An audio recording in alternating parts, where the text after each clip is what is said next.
Let's get right to it. What is the Jazz win-loss record next year? What are their next moves? It's all coming up on today's edition of Locked on Jazz.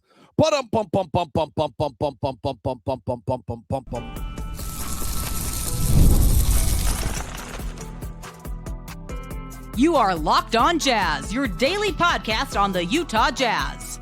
Part of the Locked on Podcast Network, your team every day.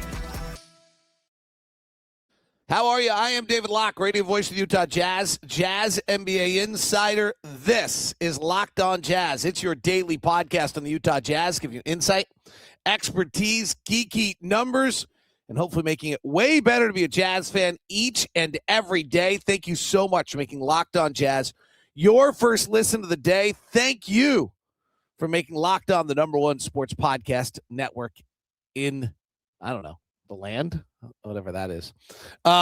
North America, probably. Because we got to include our Canadian friends. Anyway, on today's show, it's a Friday edition. It's Ask LOJ, so we will run through a bunch of your various questions. Of course, what espresso I drink is on the list, and I will, of course, answer that. As you guys have all seen me and heard me drink more coffee than you probably should have any point in your lifetime. Plus, Isaiah Collier's last few games, questions from the inside, from the All Access group, Austin Reeves questions, next step questions, all of those. Today's show is brought to you by FanDuel, last call for football. And if you're a new customer, just $5, get $100 in bonus bets on Sunday. All right. Thanks so much for tuning in. What a week it has been. And let's get started. What is the Jazz over-under next year, all healthy and trying to win? I don't know. So let's think about it. I think offensively, the Jazz can probably be about, with Will Hardy as your head coach, if Keyonte still has another good year, I think the Jazz can be about 10th or 12th offensively. And then the question, if they're 10th or 12th offensively, can they be 18th defensively now that there's just a little higher effort? Maybe the other pieces of the puzzle are built around this. It depends. You know, right now we play a lot of young guys that are not very good defensively because young guys aren't. Are we moving them for the, Are we trying to go get Derek Jones type guys that are actually that? So the comparable to that right now in the NBA, a team that is like kind of top 10 offense, borderline top 10 offensively. It's interesting. The league is so stratified right now that these actually, these teams don't exist. So the Clippers at 23 and 27 are 12th offensively and 24th defensively. The Lakers are 7th offensively and 21st defensively, but everyone else who's like top 15 offensively is also top 15 defensively. So Golden State's like 28 and 24, and they're 15th and 9th. And Toronto is 16 and 7th, and they're 31 and 22, but they play in the East. So I would go with our over-under probably around 46, maybe 47. All clicks in, you become a 50-win team. Anything goes wrong, you're hovering around 41, 42. So that's my initial guess, trying to piece it together. Figure we can be about a 12th ranked offensive team in the NBA, and then try to get top 20th defensively until we figure it out. But with Walker healthy, maybe and back, hopefully you can get better than 20th defensively. To win a ring, you have to have a top 10, 5 or 10 player. The Jazz don't have one, but are paying two players like they are.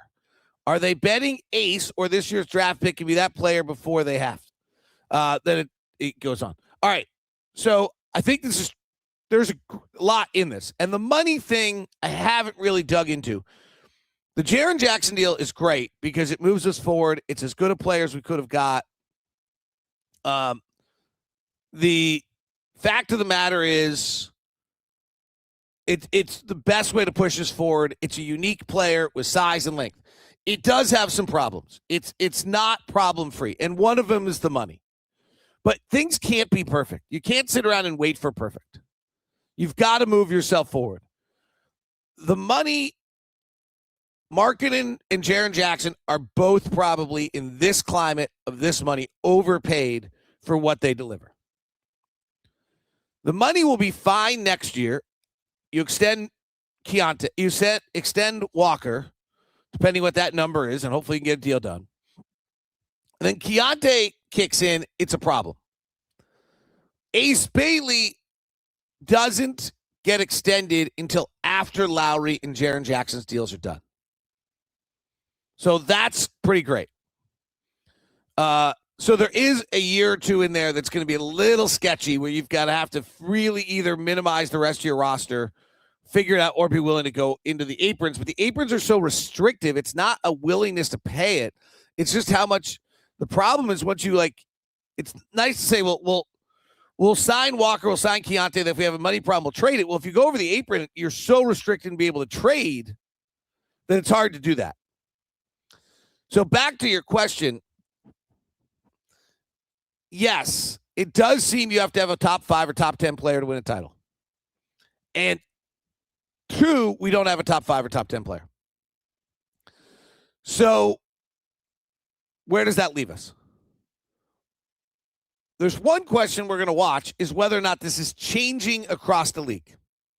Because I don't think that Tyrese Halliburton was a top 5 or top 10 player in the NBA last year, and Indiana was one game away and one maybe Achilles tendon tear away from winning the NBA title. So there is a chance that the league is flattening out in a way that this is not as true as it once was. I kind of doubt that. And I would also say, if you are going to do that, you're going to have to do it by paying more money down the line, and the Jazz are not in a position to do that because Lauri and Jaren Jackson are both going to be making $50 million. So the salary situation, I'll do an extra episode at some point just on purely salary, walk it through, look at Spot Track, and do it with you. The money situation is not perfect. It's not great. But again, we needed to move forward. This moved us forward at a very fast rate. Might have gotten us into the top 6 in the West if the Clippers are not in it anymore and the Warriors are maybe not in it anymore. We really might be a tie. I haven't looked at the kind of the landscape. I would assume that Houston, San Antonio, Minnesota, Oklahoma City, still Denver next year. Like, are we the 6th? We very well might be the 6th best team in the West next year. Which probably gets us to a little higher than the win over under I gave you. So it vaults us up there. I also just fundamentally believe you're building your team to try to be a Final Four team in the conference and then see what happens. And sometimes you'll get through and sometimes you won't, because trying to get that one player. But how Ace accelerates before we have to pay him, and whoever we draft this year accelerates before we have to pay him, probably will dictate how far this iteration goes. Should the Jazz have done the deal the Pacers and Clippers did for Walker Kessler? So this is a really interesting question. The Pacers protected themselves top 4. The Clippers then didn't want anything after the 10th pick of this draft. So the protections on that. The trade was JUSUF NURKIC from the Clippers to the Pacers. So the Pacers went and got their center. Nurkic, the Indiana Pacers gave up basically 2 unprotected first-round picks for JUSUF NURKIC, just for the sake of making this easier to discuss. So should the Jazz have traded for JUSUF NURKIC, and the possibility, by the way, that adds them like super ping pong balls this year, but then they're protected 1 through 4, so they wasn't actually super ping pong balls. So there's 2 things here. One, I don't always love the trade. Like, I'll trade Walker Kessler for 2 first-round picks because then all I'm actually trying to do with those first-round picks is replace Walker Kessler. Okay? So that's the first thing I would say. Like, I don't love those trades. Like, I would want 3 first-round picks for Walker because I have to replace Walker, which is going to take me 2 first-round picks, and one of them hopefully becomes Walker. And then I would like another one because I want something in the exchange. The only reason to do it is because of the money issue moving forward, which be solved. I don't know if the Jazz had the ability to do it. And here's why. ZUBAC is 18.8 million, 20.3, and 22 million. If I'm Indiana, I want to make sure that I know what Walker's getting paid. I'm not trading for Walker and then having him say, well, I want 35 million or I'm not signing, or I want 30 million or I'm not signing. And then I could have had ZUBAC for 18, 20, and 21. So I don't know how this works, but and if Indiana's is allowed to talk to Walker's agent, I don't know how these things work. But if they are, I would have wanted to know, if I'm Indiana, what Walker's getting paid. So I don't know if the Jazz actually had the chance to do that deal. And then I just don't, as I said, like if you give me two Pacers can be good. So you give me two mid-late first-round draft picks, like the best guess I have is I end up with Walker. And then I'm right where I started. All access questions coming next. A little insight more from everyone on an Ask LOJ edition of Locked on Jazz.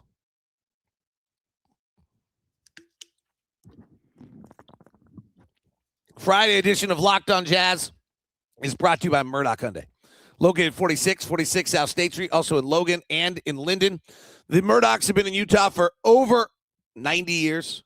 Hyundai, I love them. Love them. Cannot really, honestly, totally don't understand someone paying for more on a car than a Hyundai right now. Because every car I've driven for them is perfect. The Palisade, calligraphy Palisade I have right now is stunningly fabulous.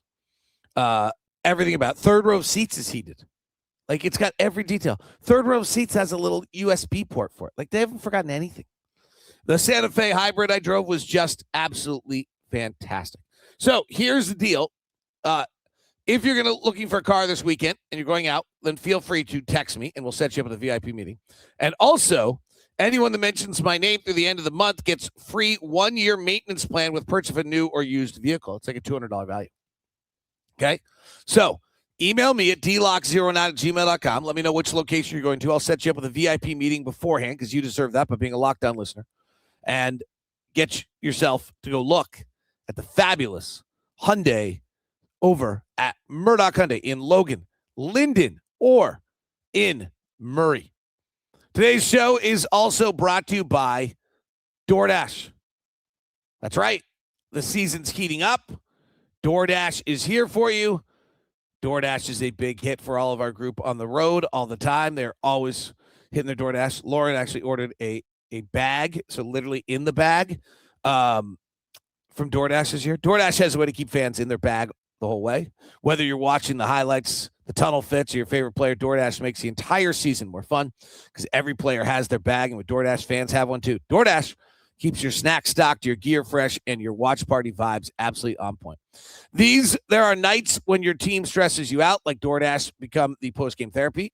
Those late-night interviews hit, suddenly you need chips at midnight. DoorDash is there for you. If the group chat says pull up, DoorDash makes sure you show up prepared. Snacks, cups, even a phone charger for a friend is always at 2%. From tip-off to overtime, stay in your bag. Order on DoorDash. Get snacks, drinks, gear, whatever gets you through the season, delivered right to your door. DoorDash, in your bag all season long. It's DoorDash.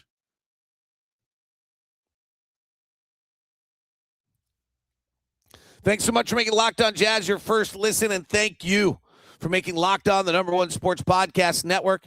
And thank you to all the brand new everydayers. We've got the Everydayer Club out there for you. All access group gets one-on-one texting me, bonus content from me and Leaf Tulane. Also receive access to the merch store and 15% off at the merch store. Continue bonuses for you. Get a daily newsletter to you as well. You get the Locked On ad-free, as well as getting the Locked On Sports Today ad-free and access to our Discord channel. Welcome to Alex Hodgkinson, our new everydayer. To Paul Salati, welcome as well. To Tyler Elwood, glad to have you aboard as well as a brand new everydayer. Andrew Dab, glad to have you. Let's dab it up, baby. That was bad. I admit, that was really bad. Joey Maggard, welcome to Locked On Everydayer Club. Christian Braun, glad to have you. Sent me a nice little note telling me you'd been a 4-year listener. Steve Scholl, thank you very much for becoming a Locked On Everydayer as well. And Nate Williams, Eric Berg, all glad to have you. Rick Allison, fabulous to have all of you guys as each and every day. As the group is growing, the Discord channel is going to get better and better. You can join for just $5 a month. You get the ad-free as well as the Discord channel Locked On Sports Today, just to be a part of the best Jazz community, or all access, getting ready for the draft, all the exciting things coming up with the Jazz. This is all that's for $15 a month. Use the promo code JJJ, get a month free. That's promo code JJJ to get a month free at the all, and go to lockedonjazz.supercast.com, lockedonjazz.supercast.com. All right, let's keep the questions going. We go to the Everydayers now, and all access Everydayer Club members for their questions. Patrick, we're all talking about Kessler re-signings. If it's a foregone conclusion, what do you think the chances actually are? Being restricted, might someone make an offer? We can't match. Well, those people seem to be less and less. Indiana was one of them. They went and just traded for JUSUF NURKIC, so they're off the market. Washington was another. They just traded Anthony Davis and have Alex Sarr, so I think they're off the market. The teams with cap space, other than Brooklyn, all made moves. Now, it only takes one. So Atlanta needs a center. Brooklyn probably needs a center, though they have Nick Claxton. It only takes one. But I would say that if I was Walker Kessler and I was in Walker Kessler's camp, trade deadline did not go as I wanted, right? So Nurkic goes and fills the Indiana spot, unless you think the Clippers now need a center, depending where they are. So maybe they open up for Walker. So there is a chance. And, Walker's camp thinks highly of Walker, and the Jazz think highly of Walker, but deals are hard to get done. But there has not been a lot of restricted player movement. Being restricted free agent is not an ideal power position for a player in the NBA. So I do think Walker's going to be back. I do think the number really matters now, though. I will say that. The impact of the Jaren Jackson trade is the number really matters. You save $3 or $4 million, it matters now in a way that maybe it didn't matter as much before. Has the NBA put a gag order on players speaking out about the daily atrocities happening in this country? Well, haven't you heard? They're just supposed to shut up and dribble. And singers are supposed to just shut up and sing. Only people that are allowed to talk about anything are media pundits who actually have no expertise. No. Victor Wembanyama just had huge statements the other day. You make the point that JJ is not a good statistical rebounder, but the team rebounding has been better with him in the lineup. I've seen something similar about Brook Lopez, with the explanation that he boxes out and then his team rebounds. We'll have to watch that. It's a great question. I'm not sure I know the answer enough to really get that. I know, part of it I think is you play with Steven Adams and you play with Jaren Jackson. But I will say the rebounding numbers when he's been at center have not been very good. Okay? So when Jaren Jackson's on the floor at center, in the breakdown I did yesterday, and you can get both those two breakdowns, the rebounding is not particularly good. And generally, they've been a better rebounding team when he's off the floor in almost every year. So I don't think that's the case. I just think Jaren Jackson at 6'11", with all this stuff, just does not happen to be a very good rebounder.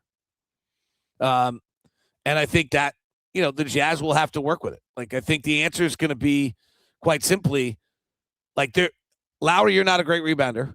Jaren Jackson, you're not a great rebounder. Walker, you're a pretty good rebounder, but not elite. Okay, just grab it in your area.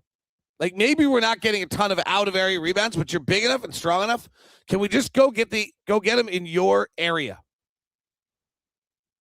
And that probably does enough.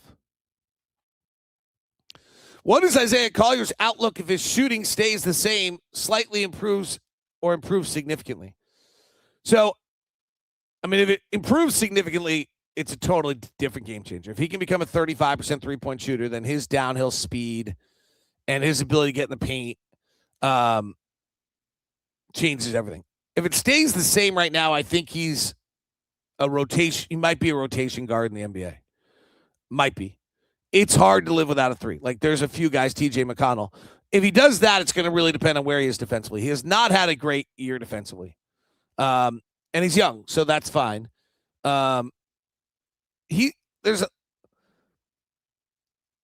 Isaiah's a funny player right now because he's doing some things at such a high elite level. Passing, tempo, breaking the paint. He's learned that little 2-foot jumper. He's improving.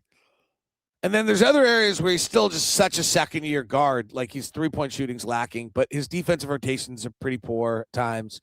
His overall defense, ball containment's not as good as it probably should be for someone of his athletic skill. His off-ball actions aren't great. Like, when he doesn't have the ball and he stays up top, he's got to sacrifice himself as a cutter, and he doesn't do that great.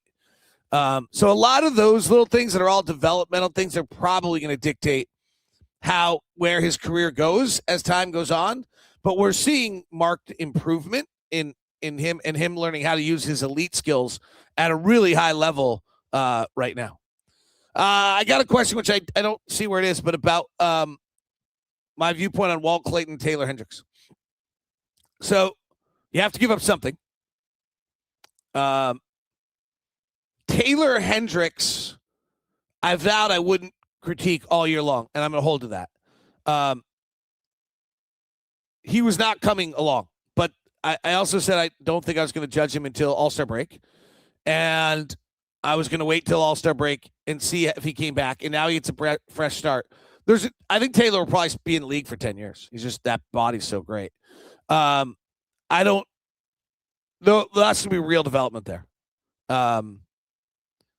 Walter Clayton, I do think has a chance, though. I do think one of the biggest takeaways of the trade deadline is what happened to small guards.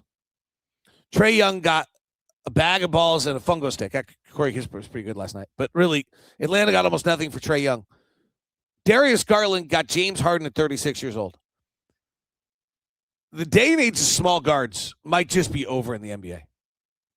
And Walter's on the smaller side. But I do think that off-the-bounce three is going to be a real weapon. I just have a hard time seeing him as a starting point guard at that size.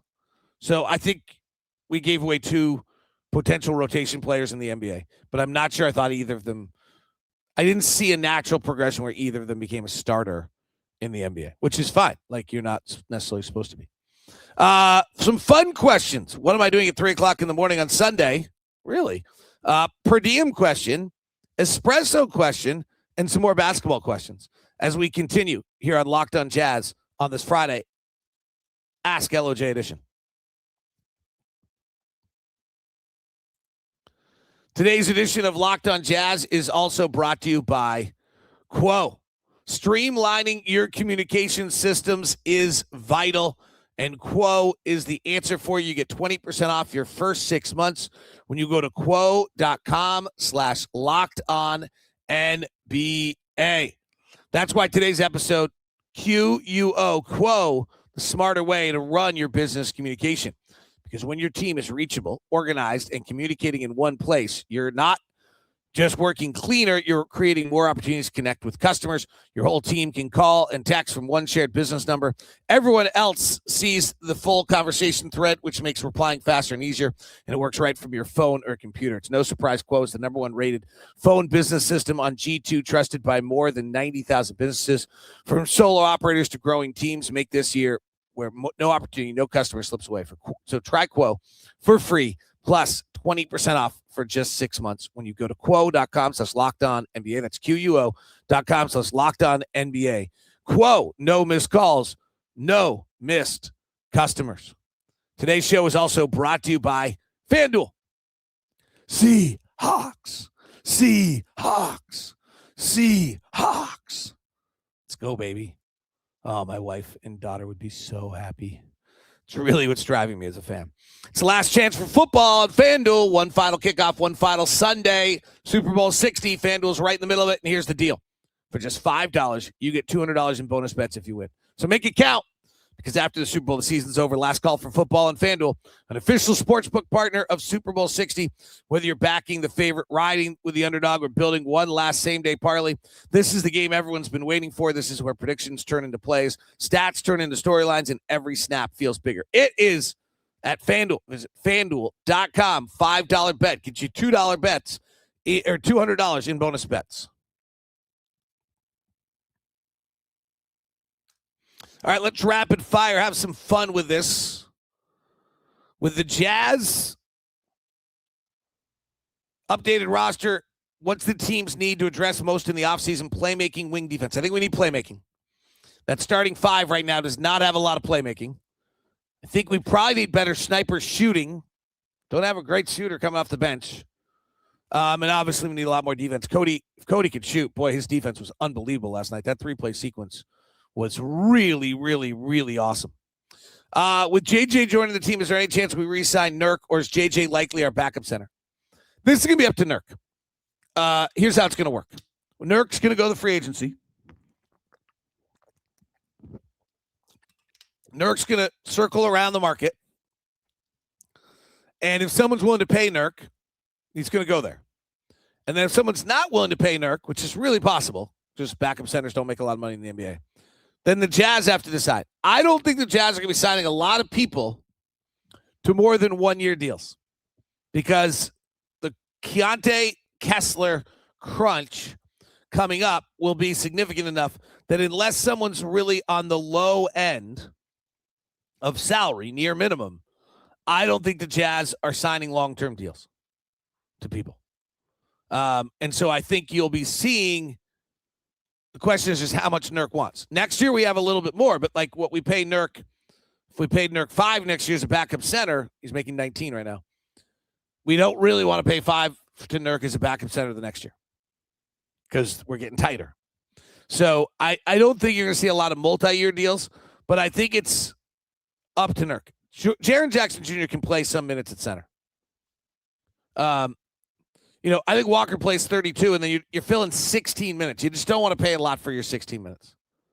Even if it's Walker's playing 28 and you're filling 20, But Walker's a 30-minute night player. Nurkic fell out of favor in Phoenix, didn't do much in Charlotte. What has allowed him to flourish in Utah and put up the numbers like he did when he was played for Portland? So I don't mean this negative, but one thing is like playing, it's really stress-free right now, right? Winning is not that important. If you have a bad defensive night, no one's pulling, right? Like Nurk's weaknesses, no one cares about Nurk's weaknesses right now. They only care about his strengths. So this is a pretty good environment for him. If we're suddenly trying to win 50 games and Nurk's not a very good drop big coverage and he can't really play out on a switch, like those things are going to bother us a little bit more than they bother us right now. So right now we just highlight all of his strengths. The other one is Will's empowered him. Will's given the ball and empowered him. Phoenix, what happened is they played a lot of pick and roll, and he just kind of was supposed to pick and roll and do that, and not have the ball in his hands and not play making, not doing the things he'd like to do. Plus, Bradley Beal, Devin Booker, Kevin Durant are just doing their thing. So Nurk was just kind of the lost soul, didn't get along with Budenholzer, didn't like the way he was being used. It was a disaster. In Portland, he got to play with the ball in his hands a little bit, get some off-ball stuff for Dame and CJ, and played handoff game with them and played pick and roll and was just very, very much connected to what's going on. So I think his involvement and Will empowering him and playing off what he's best, but then also this is pretty stress-free. Could the Jazz offer Austin Reeves a huge contract? No. There's not another huge contract coming for the Jazz so far. What are the implications of our 2 big contracts have on Walker and Keontae's extensions? I'm going to do a whole episode on this.